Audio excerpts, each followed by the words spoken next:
Hello everyone, so welcome you all to Ashok Tutorials Meghalaya's first MTech channel. So today what we will be doing is that we will be studying chapter 3 of health education class 10, right? So let's see what we have today. So as we zoom, what do we see? Let us zoom it. So chapter 3 is about marriage and family life. It is about marriage and family life, right? So let's see what we have. We'll read it, right? Let me zoom it for you. This is too much, I think. This much is fine, I think, yes. So let us see what we have. Chapter 3, Marriage and Family Life.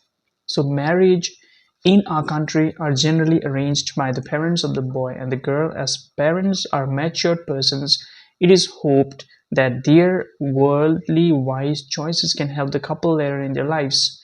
In most families in urban areas today, the parents involve the boys and girls in decision making about the choice of life partners. Young men and women may also make their own choice of a life partner for marriage.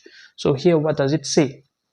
So, in the first stanza, it says that marriages in our country are generally arranged by the parents. So, it is talking about what? Talking about the country India, right?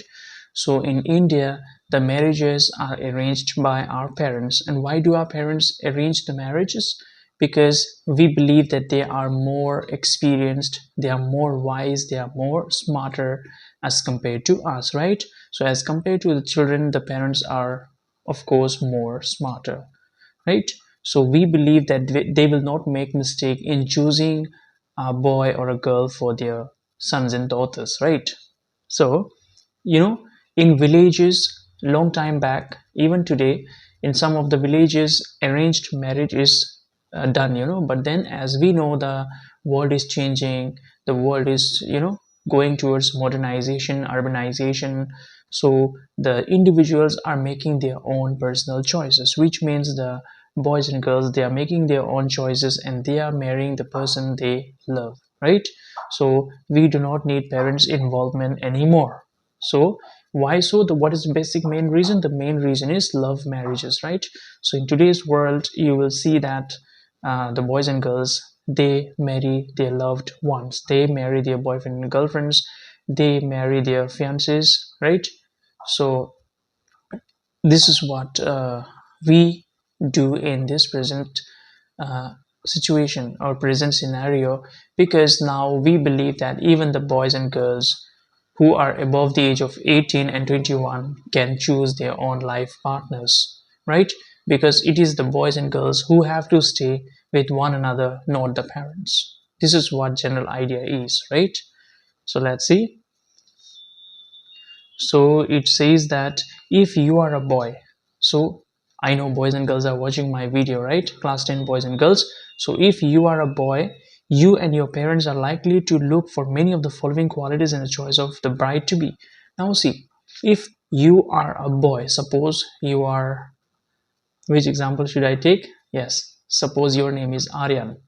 So if you are a boy, then your parents will expect that the bride to be, or your wife should have the following qualities. This is what the parents expect. So let me say, she has a good health and follows healthy habits. So the parents will expect that the girl have a good habit, she do not have any chronic diseases, and she is well educated, and she have the same interest as that of the boy or that of their son, right? And suppose if a girl, take it as Alia. So if Alia's parents want a boy for their daughter, so what are the qualities the Alia's parents are going to look into? Let us see. So the boy should be physically healthy and fit. This is the first criteria. Then he should be well educated. Then he should be economically independent. Economically independent means he should have good salary, he should have good business, he should have a good job or a state or a central government job, right? Then he is emotionally mature and balanced. So the marriage age for girls is 18 years and for boys it is 21 years, right? Why 21 years? Because we believe that the boys take more time for maturation. So this might be one of the reason. So the boy have to be emotionally mature, which means he should have control over his angers, over his sorrow, right? And his life should be a balanced one. Then, and the ultimate expectation of both the parents is what?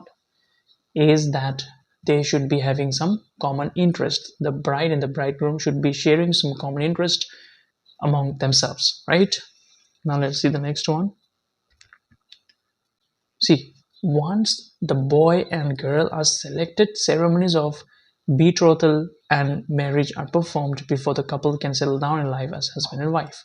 So see, here we in Garo Hills also, in Khasi Hills also, right? When people are getting married, we have engagement ceremony, right? Then we have bride to be, groom to be, right? So many ceremonies these days we have. So once the selection of the boy or the girl is done, the next thing is that engagement, right? Engagement date is fixed and engagement is done accordingly, right? Then what happens? the the marriage ceremonies, it begins. Marriages are not done in one day. Of course, engagement is there, then different according to Hindu religion. We have lots and lots of rituals to be performed, right? So we take time, for that. So it is time after the marriage that more, you know up to engagement it's fine, but once the couple are married, the complication, the challenges starts. It is uh, it is it is time after the marriage that is more challenging, but a newlywed couple can sail through this by using their wisdom and acting maturely. See, it is believed that the challenges starts only after the marriage, but then the young married couples can carry out, can be should behave in a more matured way in order to overcome those challenges together. They should be dependent on one another, and they should be mature enough to guide one another. A girl brought up in another family joins the family of her husband. She would need time to settle down and adjust to the norms of the boy's family, which may be different from those of their family. Similarly, the boy would take time to adjust to the ways of the girl's family. See, now when two people are getting married, what happens? They are coming from two different families, right? The boy is coming from another family, the girl is coming from another family. So both the families may have different cultures, right? Different cultures might have different religion, might have different you know uh, laws or rules, or dressing sense, or dressing attire. So like there might be different background of the cultural background of the boy and the girl. So suppose, let me use example of a Punjabi family and a Bengali family. So see, both these, the Punjabis also, they have different what to say, different cultures. The Bengalis also, they have different cultures. Suppose if a Punjabi boy marries a Bengali girl, so there will be the cultural differences between the two families. These are the one, like the best examples we can give. So there are cultural differences, the food habits different, then the way they talk, the language difference, the religion might also be different. So different things are there. So only the couples are ready to accept one another and overcome the challenges together, then only the marriage will last. Otherwise it will not last, right? Then it is expected of the newlywed couple that they should give due respect. Yes, of course, we everyone expect that the girl's family should respect the boys family should respect the girl's family, right? They should do it that way. Everyone in the family has to contribute towards building the right atmosphere. Degree of restraint and tolerance is needed on the part of everyone to make a couple lead a happy life. See, now compromises everyone have to make, adjustment everyone have to make, right? Because we are coming from two different family backgrounds. So we have to tolerate one another, we have to forgive one another, we have to act maturely, we have to guide one another, advise one another. So we should show our maturity and understanding and tolerance towards one another, right? So then only we will be able to live a happy and a successful family life, right? All right. Although the younger generation often complain if they have to live in a joint family, they appear to be conscious of certain benefits derived from living in such a family: economic help, refuge in events of crisis, help in upbringing their children, seeking advice and guidance on personal issues. So see, now what happens? Complain if they have to live in a joint. See, what is a joint family? I think you know, many of us, we belong to joint family where the couple live, couple's parents live, then the uncle lives, then grandfather, grandmother lives, and brothers, sisters live. So you know, it's a joint family. So what happens that when we live in a joint family, you know, we get a sense of security, a sense of help, and you know, we can take refuge if we are having any problem. If we do not have enough food to in our house, we can just go to the, you know, grandfather's room or grandmother's room or uncle's room, auntie's room, because we are living nearby, right, in a nearby environment, in a nearby campus. So in that way, you know, joint family is a very good one and it's a blessing, right? In short, a joint family can provide a great support to its members, right?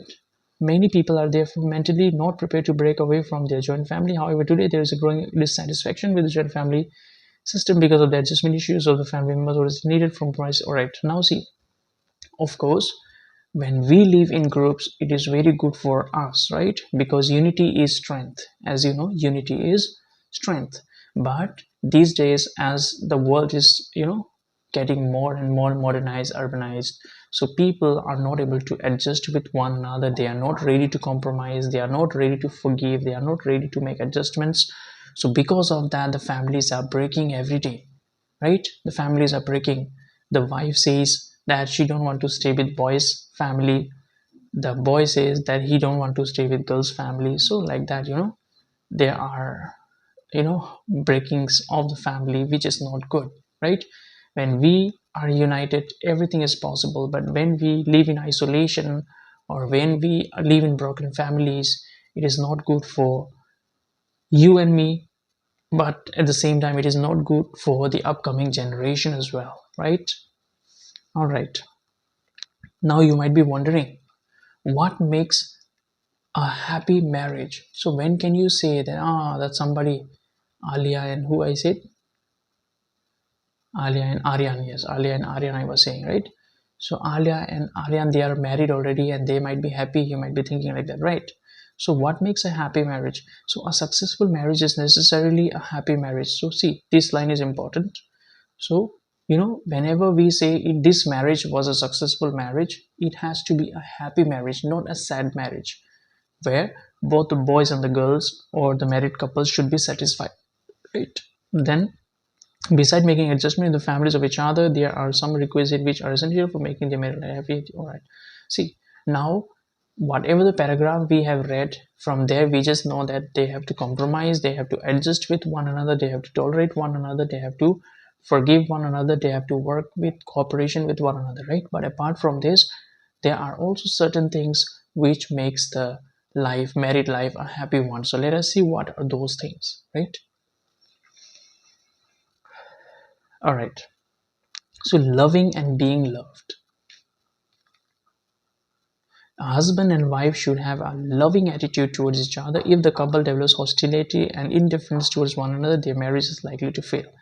Now see what it said. It said that both the couples, the man and the women, they should have love and respect for one another. They should love enough, they should care enough, they should trust enough, they should love enough, you know, they should have confidence on one another. So you know, when there is love, then only that bonding of love will stay. If there is no love, there is no trust, there is no, you know, respect for one another, the marriage is likely to fail. It will not be a successful marriage. All right. So in order to live a successful married life, you have to sacrifice, you have to care for one another, you have to love one another, you have to trust one another, right? All right, good. Now we have emotional interdependence. This is very important. A husband and wife have an emotional bond of interdependence which gives them a sense of reliance on each other. This makes the marriage life satisfying to everybody in the family. See, now emotions. We are human beings. We are living beings. we have our mental understanding, we know how to think, right? So therefore what happens is that we are emotional beings, which means we have certain emotions in our heart, right? We feel angry, we feel sad, we feel sorrow, we feel happy. So there are different emotions we have. So suppose if the husband is having tough time in his office, the wife should support him. If the wife is having tough time with her children, with their children, then the husband should be able to support her, right? And take care of the children. So both of them have to be adjusted, or they have to support one another emotionally. Suppose the wife goes to office every day and the husband also goes to office every day, but then when they come back, you know they are both frustrated, mentally frustrated, physically frustrated. So in that situation they have to be the support system of one another, right? All right, let's see the next one. Now it talks about compatibility. This is very, very important. Compatibility. Now, two persons who marry cannot have exactly the same traits, and little differences can always be there. The couple must accept and live with their differences. Now, see, if Alia and Aryan are getting married, and then of course they will never have same interest. Somebody might like horror movie, somebody might like comedy movie, right? Somebody will like to read novels, while the another one might like to read comics. So they will have different interest. So now, in order to make your life happy one, you have to be compatible with one another. Compatible means you should be able to accept, all right, my wife, she likes novel, so let me buy novel for her. And the wife should be, all right, if my husband likes comics, I will buy comics for him, let him read comics. So let let your partners be on their own. Don't interrupt, don't interfere all the time. If he likes singing, let him sing. If you hate singing, you have to adjust, tolerate. If you like dancing, you dance. If your husband don't like dancing, he have to tolerate. So after marriage, you both have to tolerate one another, right? So this is what we call compatibility, right? All right, now, similar background. The general tendency is to marry in a family of similar background where economic, religious, social, and cultural backgrounds are more or less the same. This perhaps helps in strengthening the bond with family members. At the same time, mixed marriages, intercaste, and religious marriages are also on the rise. Now, what it says is that as much as possible, try to marry somebody who is from your own background or who is from your own community, all right? Because when you are marrying somebody who is from your own community, there are no adjustment problems. Of course there are, but there are limited or not much adjustment problem as compared to marrying somebody who is not from your community, all right? So if, as I said in the beginning also, if somebody is coming from Punjabi family, another is coming from Nepali family, or Garo family, or you know Mizo family, so they will have the adjustment problem. So religion might be different, economic background might be different, social background might be different, cultural background might be different. So because of these differences, there will be cultural differences. Of course, it does not deny the fact that these days we are, practicing intercaste marriage, interreligion marriage, which means a Christian is marrying a Hindu, or a Hindu is marrying a Jain, or a Muslim is marrying a Christian. So anything, any religion can marry anybody, right? So this is what called interreligious marriages are also taking place, right? Common interest. Let's see the next one. Common interest. If the husband and wife share some common interests, it helps to bind them together. Similar reading habits, musical, cultural, and professional taste helps in strengthening their marriage ties. Now see, you might be having some common interest. If your wife likes swimming, maybe you also like swimming. If your wife like listening to Arijit Singh song, maybe you also like the same. So when you have common interest together, so it will help you to grow together. right? Because you both like to do the same thing, so it makes your life easy, right? Let's see another one. Hopefulness for the future. After marriage, the couple has a clear understanding of the future and they draw up their plans for a self-contained and self-happy family life. These attitudes strengthen the bond of marriage. Now, see, once you are married, you are settled, you have to think about your future, right? You have to have savings, you need to have insurance, you need to have a house, you need to have your children. So you have to, plan it in a very, very systematic and a broad way, right? Now, cooperation.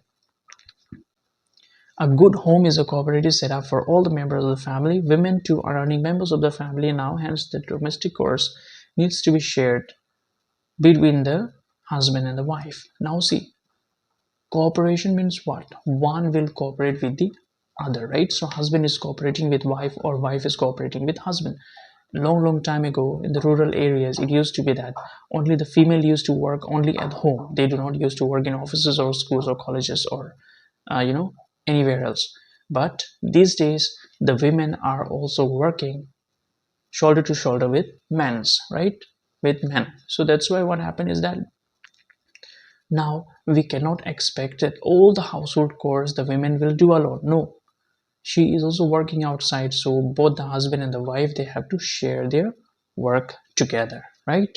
All right, this is what we call cooperation. Adaptability. Newly married couples need to adapt and respect the likes and dislikes of each other and accept their hobbies and beliefs with mutual understanding. Now see, adaptability means what? Adaptability, suppose if I am married to somebody, my wife, not wives, my wife is a vegetarian and I am a non-vegetarian. So my wife will have to adjust with my taste of non-veg and I have to adapt with my wife's sense of veg. All right, so we have to accept it, we have to adapt to it, right? We have to adapt to it. It does not mean that you will interfere, so let me be by myself and let my wife be herself, right? It should be like that. Then again, another very important reason is that sex satisfaction. So what is this? So sex relationship is the most intimate relationship of a married couple. Sometimes the newlyweds behave awkwardly and cause embarrassment to one another. See now, this is called sex satisfaction. So sex satisfaction is what? It is a relationship.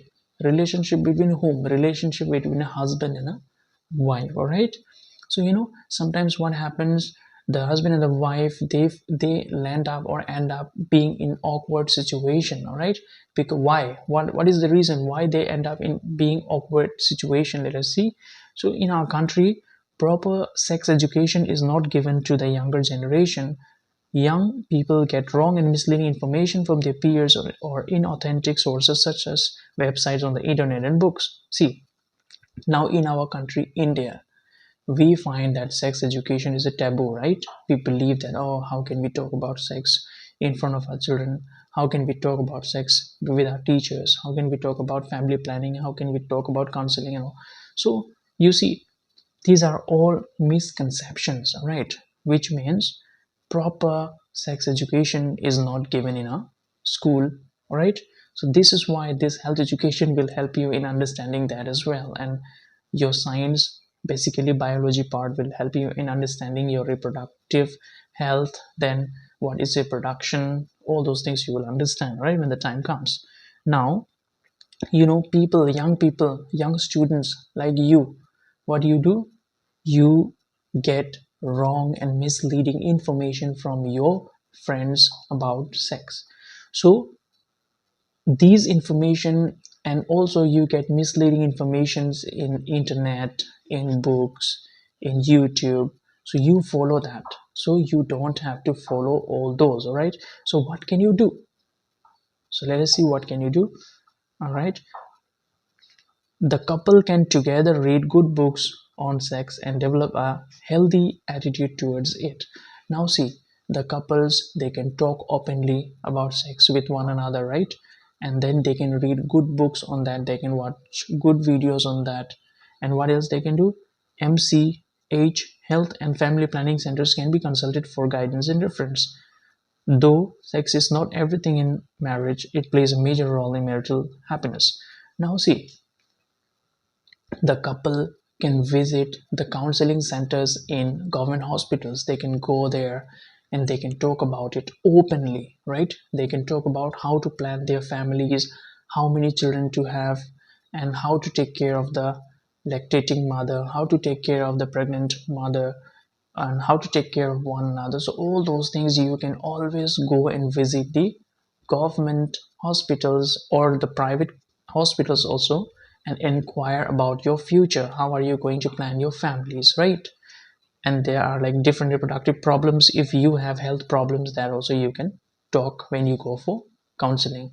You can, and you can contact your doctors also if needed. Then the couple can together. All right, so this is done. Now see, of course it says in the last line that sex is not everything, but of course we cannot deny it that it is one of the crucial part of a married life. All right, because everybody believes in what, in expanding their generation from one generation to the next generation. And it can be done through reproduction, because during the process of reproduction, what do?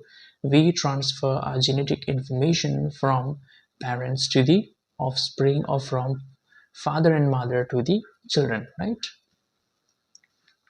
So this is everything in this chapter.